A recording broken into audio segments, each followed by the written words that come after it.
Ang programang ito ay rated SPG. Striktong patnubay at gabay ng magulang ang kailangan. Maaaring may masiselang tema, lengguwahe, karahasan, sexual, horror o droga na hindi angkop sa mga bata. Lumabas si Josa at saka si Lynette kung saan pumunta sila sa libingan ni Crown World. Dito na nga ay talagang na-CCR itong si Josa kung saan nagmamadali sila na pumunta sa CR.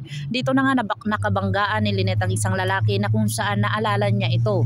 Nagsimula na naman ang kanyang takot at talagang kinakabahan siya dahil bumabalik na naman ang kanyang takot dito sa kanyang sarili kung saan overthinking na naman ito sa nangyari sa kanya. Dito na ay talagang iniwan siya ni Josa doon sa loob na pinaupo siya sa lamesa kung saan lahat ng mga guni-guni ay talagang naaalala niya at talagang naririnig niya. Dito na siya nilapitan ni Dr. RJ Tanyag dahil sa hindi inaasahan na napunta doon si Dr. RJ dahil kakain siya dito. Pero ito nga ay talagang dinamayan ni Dr. RJ Tanyag itong si Lynette at niyakap naman ito ni Lynette ng mahigpit.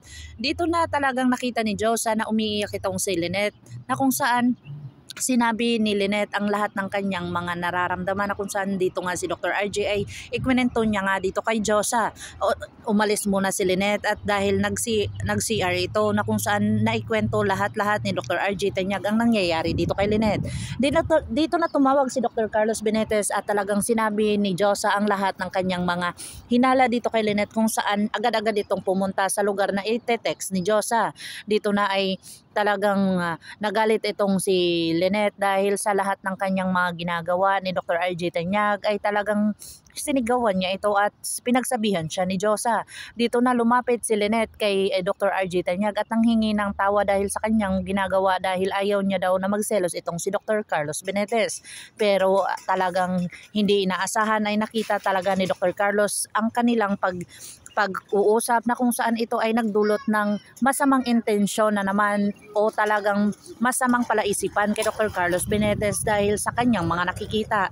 Dito niya na kinaladkad si Lynette at dahil may kakausapin niya lang daw. Pero ito ay pinagbibintangan niya sa hindi ginagawa ni Lynette na kung saan mali na naman ang kanyang iniisip at talagang nasaktan na naman niya itong si Lynette dahil sa kanyang mga ginagawa na pag-iisip na hindi naman totoo.